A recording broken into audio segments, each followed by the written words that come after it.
Taliyah reveal, we're getting 17 total cards today. And I'll make the way. Come on, there's so much to... Taliyah, 5 mana, 2/4. Summon an exact copy of an allied landmark.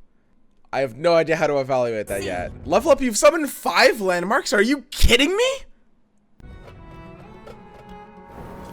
They're so sweet when they're sleeping. Ooh.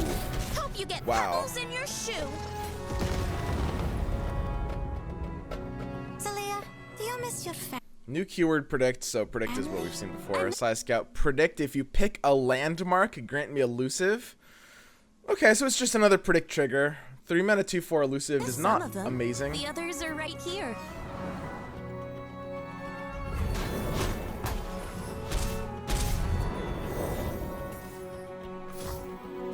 Watch out for quicksand.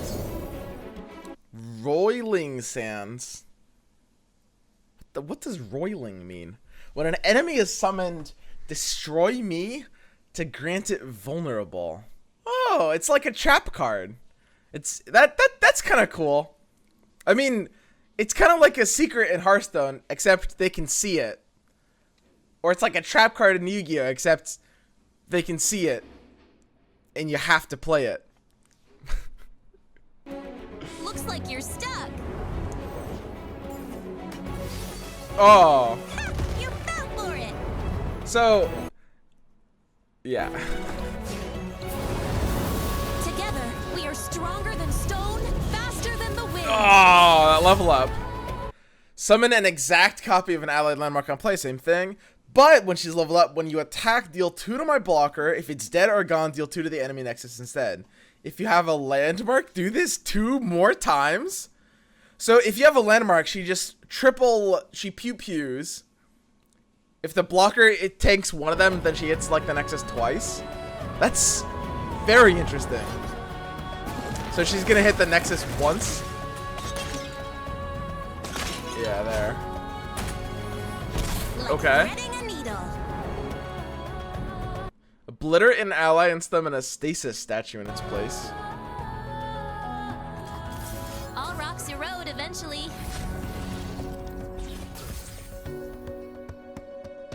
Oh.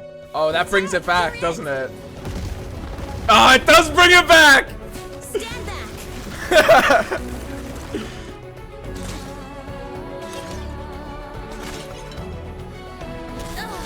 What a great day. That's pretty cool. That is pretty cool. It's the same. There's so much to see. Yeah, there's 3 cards earlier in the video that we can talk about. Here. Watch out for quicksand. There's the like 5/4 hedgehog thing that we can't really see what it does. Already missed it? Yeah, let me go back, guys.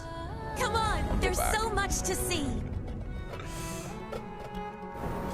They're so sweet when they're sleeping. I have class right now. Can I skip class and hide in your stream? Yeah, go for it. Taliyah, do you miss your family? I miss some of them. The others are right here. Okay. I found them. Sharpened Resolve. 1 mana. Burst. Give an ally +1/+1 this round. If you've summoned a landmark this game, give it +3/+1 instead. Holy shit. Are you kidding me? What? Also, isn't that name Sharpened Resolve? Isn't that the name of a card that already exists? What is the other card called?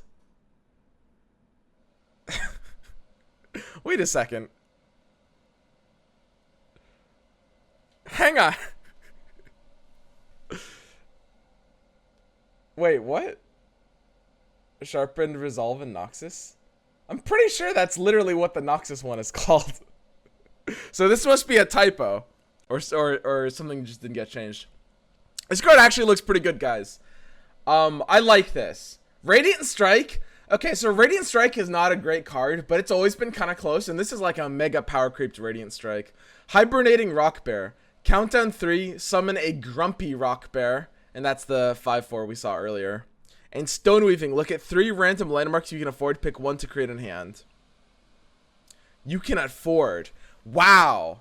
Wow, that's kind of cool. So you can kind of manipulate what it gives you based on what mana you have when you play it. All right. So the Mobalytics leaks are out. We can check up on all the new cards here. These landmarks are very cool. I like this idea of like a landmark archetype. So we've seen most of these. We've got Taliyah. Is it Taliyah or Taliyah? I'm inclined to say Taliyah, but I've heard Taliyah. I have no idea. So Stoneweaving is her champ spell. The look at 3 random landmarks you can afford. Pick 1 to create in hand. This has kind of like vibes of Spell Thief. Obviously it's not really the same, but it's like a burst 1 mana, like look at 3, choose 1, right? Which is pretty good. Usually like paying 1 mana for that flexibility is often something that's worth it. And this card is called Shaped Stone, not Sharpened Resolve. Makes a lot of sense. Hibernating Rockbear. Yeah, Rockbear is the 5/4. So this is kind of a 2 mana 5/4, assuming that, you know, you're waiting out the countdown, which is pretty cool. Desert Naturalist. 4 mana 2/4. Play, destroy a landmark. If it's allied, summon a grumpy Rockbear. Okay. Interesting. So she's kind of like, she's what allows you to clone the hibernating Rockbears. That's interesting. Does that doesn't end the countdown early though, does it?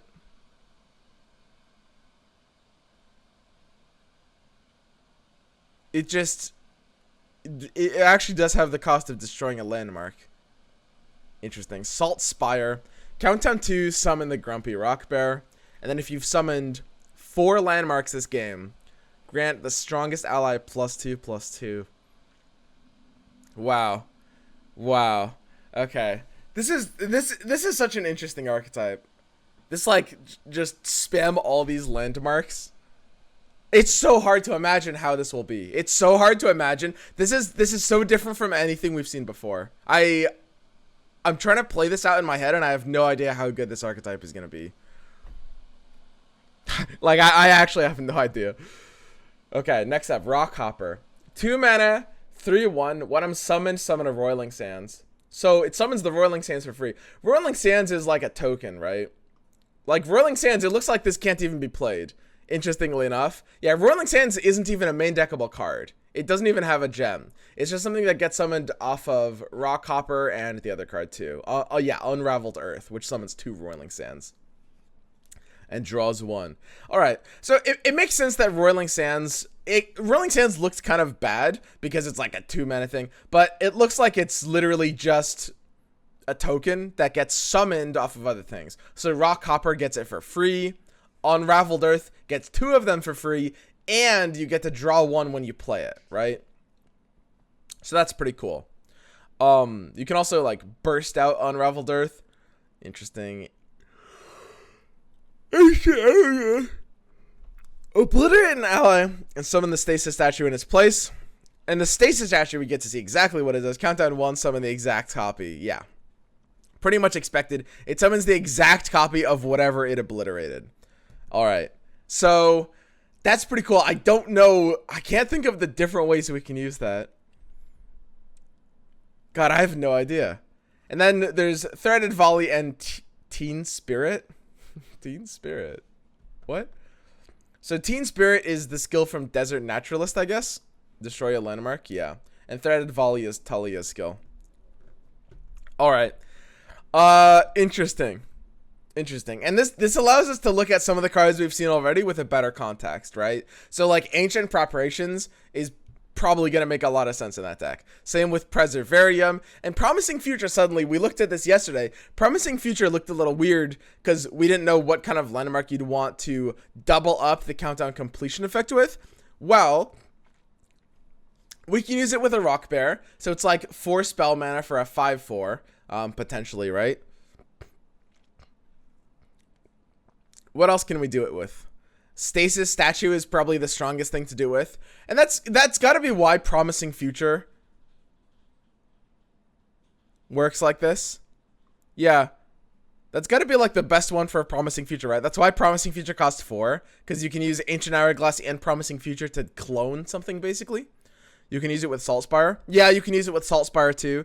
Salt Spire is kind of like a better Hibernating Rockbear to use it on, because it's not only giving you a free Grumpy Rockbear, but it's giving you grant the strongest ally +2/+2. Alright, looks pretty good. You can duplicate the effect and then duplicate the landmark. How do you duplicate the landmark? Is that with Taliyah's? Yeah. Oh, yeah, Taliyah's too. Okay. That's very interesting. Okay. And is Promising Future the only way to gain benefit from Taliyah's exact copy text? Like, is Promising Future the only way we can modify a landmark that we've seen? I guess cooldowns, because when you clone a landmark with like, or a countdown, when you clone a landmark that's almost at its countdown, that's you're kind of getting benefit from the exact copy. But I think apart from that, it's just Promising Future, yeah. So you can get a 4 times on a clone, right? Like, or something like that. If you use like an Ancient Hourglass on something, and then use a Stasis statue on something, and then Promising Future it so that it gets 2 of it, and then you use Taliyah to get a second copy of the Stasis statue that is already doubled, then when the turn ends, you'll have 4 copies of whatever you cloned, which is an 11 mana play. But, you know, I mean, whatever. It's pretty funny. Yeah. It works with Sundisk, too. This is almost certainly just kind of like a meme play, but you can do some hilarious combos with this. Scorched Earth can kill statue if Hourglass is played on the stack. Yep, it should be able to.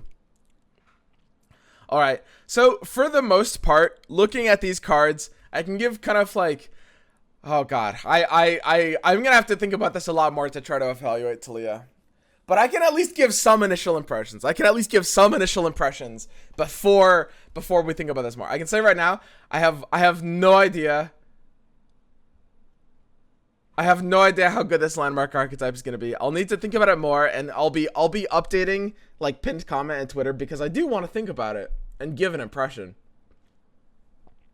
Shaped Stone looks really good. I don't know if you'd fit it into this deck, but it looks like a really strong Shurima card in general. Not like it's pretty good for a 1 mana combat trick. That's kind of like a better Radiant Strike. You don't have to run this with Taliyah. There will be a lot of Shurima decks that can consider this if you're looking for a super cheap combat trick, which, depending on how that is built, you might be. And all you have to do is just run like a tiny landmark with it. It doesn't even like brick when you don't have the landmark, so Shaped Stone looks pretty good to me. It's just like a better Radiant Strike. Not going to be nuts or anything, but for a 1 mana combat trick, it'll actually make sense to play. Unlike... You know, Radiant and Elixir have both been kind of close, but didn't make it. Stoneweaving looks pretty sweet. Again, I'm trying to steer clear for now of the actual like landmark synergy package cards, because I have no idea. But this card will at least have to be run in those decks, of course, as will Taliyah. Psy Scout is weird. She seems to be bridging the sort of prediction and landmark areas. I don't really like her, Psy Scout, honestly.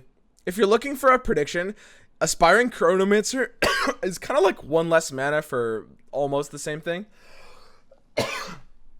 And the 3 mana 2/4 stat line for Elusive isn't even like amazing. So again, we have no idea. But even in a landmark deck, I'm not sure if you're gonna want Psy Scout. I don't know if like we're going to want the prediction, and it's going to be too meta dependent to say whether like Elusive will make sense or not as a 2/4. So it's not like one of the cores. It's not one of the nuts things, right? Hibernating Rockbear looks decent. Again, this one's like one of the high synergy ones. It's like super cheap, and you're going to be able to count down to like turn 5 and play a bunch of grumpy Rockbears. I suspect like it might be a little slow. We're gonna need ways to slow down the game quite a bit in this like landmark Shurima style deck if we want to go all in on stuff like the Hibernating Rockbears and all of these things. And I don't know if we're going to be able to slow it down that much, but it's not bad. It's not bad at all, as long as you can wait out the 3 turns. Free round unit start is pretty good. Yeah, the fact that countdown triggers on unit start is a big deal. Or round start. Desert Naturalist. Wait, what are we sacrificing with Desert Naturalist? Because most landmarks have countdowns, right? I guess you're sacrificing like a Roiling Sands, maybe? Would it make the most sense? And it's just summoning, it turns it into a grumpy Rockbear, which is pretty crazy. You can kill an opponent's landmark. Oh, yeah. You can kill an opponent's landmark with it. So it gives you kind of that flexibility. That's interesting. It's like semi-landmark removal. You can play a 4-mana 2/4 that destroys an enemy landmark, or you can hit your own landmark if it's a Roiling Sands. I think Roiling Sands is really what you want to be sacrificing. He sacrificed Stasis at you, but it doesn't end the countdown early. So if you're sacrificing something, you're losing your countdown, which just doesn't really work, right? So it's got to be sacrificing a Roiling Sands, really. Like that's what we want. Like we're either destroying an enemy thing or sacrificing a Roiling Sands. Which, if you're sacrificing a Roiling Sands to play our, Grumpy Rockbear, that's going to be a really cool combo. There's actually a really weird angle of playing this deck and playing this archetype that we're going to have to keep in mind, which is if this deck ends up being built with, like, Rockhopper and Naturalist, if you're playing against it, you'll have to, like, keep a cheap unit in hand in turn 3 when the opponent has 2 mana up, or, like, because letting them Rockhopper without being able to kill the Roiling Sands into their open Naturalist next turn is a very weird pattern of play that you're going to want to keep up mana to avoid. You know what I'm saying?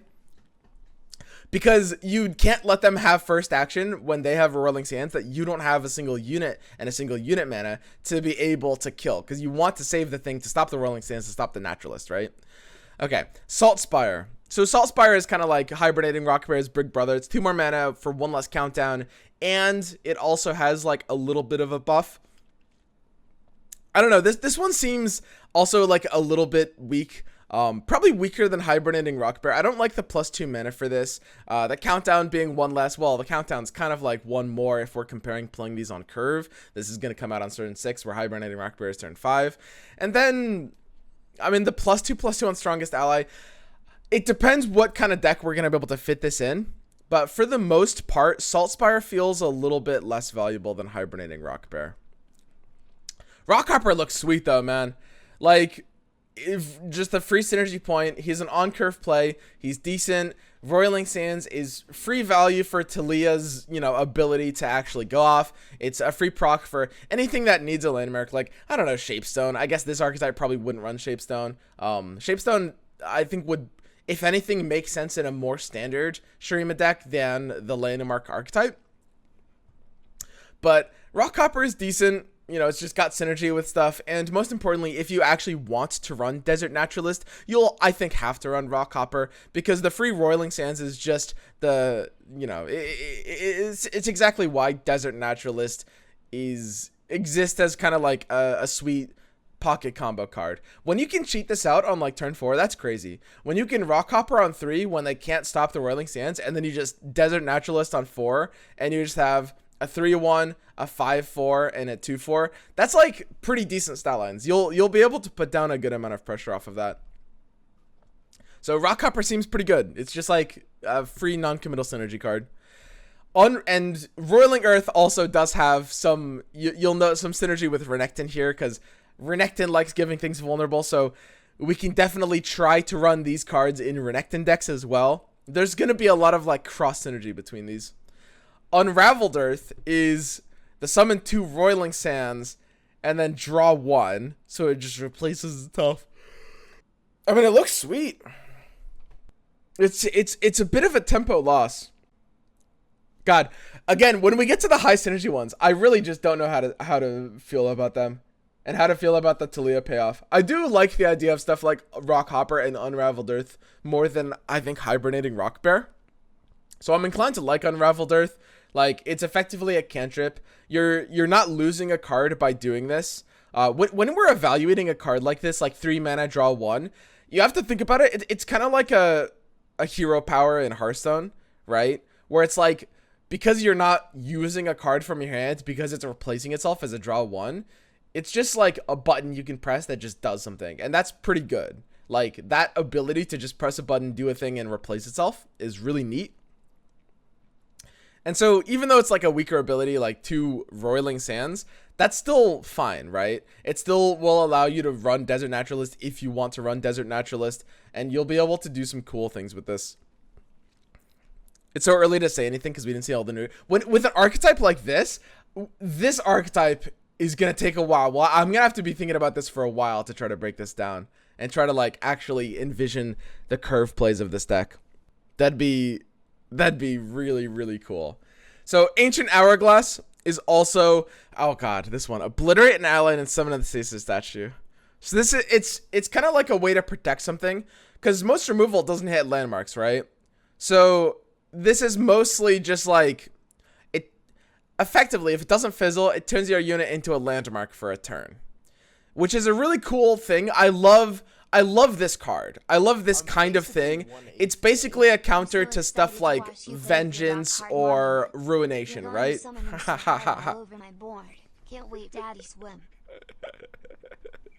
Thanks, Ice Tiger. Does Hourglass save Zoe level progress? Yes, it should. Exact copy saves level progress of champions, I believe. It should, yeah. Yeah. It should. So yeah, Hourglass is pretty cool. It's literally just like, it's sort of like, in a way, we can compare it to Bastion, kind of, you know? It's like, for one of my cards, I'm making it on the stack immune to a specific effect, right? So it's like a 2 mana fast speed Bastion that, you know, it doesn't have the benefit that Bastion does of having the +1/+1, and most importantly, it doesn't preserve your attack. Like, a large part of the reason of Bastion is if we're attacking and they play like a Vengeance, well, if we Bastion, we still have that attack. Whereas if we use Hourglass, stuff like Vengeance, stuff like even Ruination, we still lose an attack that we were going to have. So we still lose an attack, and that's why it's 2 mana instead of 4 mana. But it's better versus challengers, as Precipic is pointing out, where Bastion might not save you versus something like a challenger, which is cool. And I mean, the fact that it's 2 mana is just a really big deal. It's better on defense. Yeah, it's a bit better on defense than Bastion. Most of the reason Bastion is better than Hourglass for those purposes is just because this forces you to lose the attack. You guys have to understand that when it gets to these late game spots, a lot of the reason of cards like Ruination and Vengeance and, I mean, anything that you're trying to protect against, a large part of the reason is just to stop a single attack. And once that attack is stopped, and Hush too, once that attack is stopped, it sometimes doesn't matter for that player whether your unit comes back next turn or not. Sometimes they have lethal anyway. So you do have to keep that in mind. But Ancient Hourglass is a lot better on defensive turns. And it's a really, really powerful way to save stuff. Like, yeah, like TF or Zoe. Like, just for 2 mana, being able to just protect your champion and just turn that into much more of a win condition is pretty crazy. We can think about it like a Nopify as well. It's like 2 mana, and, you know, if they use Mystic Shot on Zoe, we Nopify it. If they use Mystic Shot on Zoe, we Hourglass it, right? It's like, think about it like that. So this is a pretty good card. Ancient Hourglass. This looks like it's going to be one of Shurima's just core cards. I don't know if it'll, like, again, it's hard to say whether it'll be better or worse than Bastion. It's hard to say whether it'll be better or worse than Nopify. It does depend on a lot of these situations. But the whole point of this is, it is similar in function to those cards, and those cards see play. Like, they will see play. They're just, like, good for certain decks, for certain metas. This card will be good, Ancient Hourglass. It'll have a spot, and it won't be like an auto-include card, similar to those, I think, but it will be really great in those kinds of decks. So yeah, Hourglass is really strong. This is definitely not just a card we're only going to see in landmarks. This is probably the strongest card out of this package, I'm thinking. Because Hourglass is mostly they're dropping a bunch of Taliyah cards on us, and Taliyah's deck might be good, it might not be, we don't really know. But Ancient Hourglass is looking hot. This card we're gonna want to run in all kinds of decks, I think. Like, the Ancient Hourglass is basically a reason to be in Shurima for a certain kind of deck. If the kind of deck wants that kind of protection, it's kind of like, yeah, like Notify, which is just really powerful. Really powerful. Okay, so that's kind of the initial impression of these cards. Overall, very excited. I actually really like this landmark archetype idea. We'll see exactly how good it'll end up being, but I think the idea of an archetype where you're just like spamming a bunch of landmarks is very cool, and it makes a lot of things make sense all of a sudden, like Ancient Preparations and Preservarium. There's like links to like trying to fit this in with Crocodile Man decks or Nectin decks. There's ideas of trying to like merge this with a couple of other regions for their landmarks. A lot of cool stuff along the way. And yeah, Ancient Hourglass, just combining, just fitting this into like, you can try running this in a TF deck. I'm a little scared. I know a lot of people are saying, oh, just run TF with Preservarium. There was like a Reddit post saying, just run TF with with Preservarium, which is kind of silly. Because TF with, for example, like PNZ just gives TF everything it needs right now, right? Like that's gonna be what you want instead of Preservarium. But if you had additional reasons, to be in Shurima for TF, then I could totally see that point where, you know, we are using Ancient Hourglass with TF, because Ancient Hourglass, this kind of thing starts to be a reason, wow, we can actually like protect these cards for cheap. Like that starts being really good. Okay. Yep.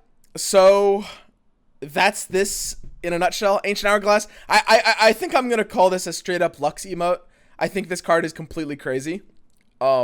Personally, it's a Lux. Yeah, it can trigger summon abilities again too. This card might kind of end up being just a better Notify. This card is crazy. Ancient Hourglass is crazy. The rest of them, I don't know. Let me get back to you guys on that one. Like, these cards are all, I have to evaluate them all together as a bundle because they're all kind of part of this Taliyah landmark package. But Hourglass is nuts. Hourglass is legit the best card in the game, IMO. Dude, it might be. Like, I mean, that might be a little exaggerated, but it's good, man. It's good. Like, it's crazy. It's so nuts. Holy shit. It's so good. I do love this card, by the way. I want to make that clear. Like, Hourglass is kind of OP, but in a good way. Like, yes, you're going to be running this in every Shurima deck. So it's like I've talked about in the past where there's cards that you kind of run in every deck. Like, you know, you're running single combat in every Demacia deck mostly. You're running like Glimpse in every Shadow Isles deck. And it's very important that there's some cards that are kind of like good in every deck. Ancient Hourglasses is Shurima's card. Ancient Hourglass is their Glimpse. It's their single combat. It's a reason to be in the region. And there's so many different things you can do with it. And it's not like imbalanced per se. Like, yeah, you'll run it in every deck, but there's a lot of nuance behind it, and you'll have the ability to play around it. And it's not going to be something that like dictates archetypes or shuts out combos. So it's like a healthy concept to be a region staple. I love Hourglass. It looks very, very cool. Super cool. It's just like, it's the perfect utility card. You know, it's the perfect utility card. Nick was saying, I was talking with Nick. Nick was saying, okay, I was asking Nick, what would you add to this game if you could? What would you add to this game if you could? And Nick was like, you know what this game needs? This game needs a Book of Moon. Okay? I'm not going to explain what Book of Moon does, because if you don't know Yu-Gi-Oh, then you're not going to really know what Book of Moon does anyway. But like, this is our Book of Moon. This is exactly what Nick wanted, and I agreed. Like, this is cool. Anyway, for some of you guys who will understand that, it's just the perfect utility card. It's like, it's never too broken. You can do a lot of things with it. It's never completely bricked. It's just the Book of Moon. It's just a utility card, and we just haven't really had that before. You know? Exactly. Exactly. Book of Moon. See, you guys get it. You guys get it. Man, super cool. Super cool.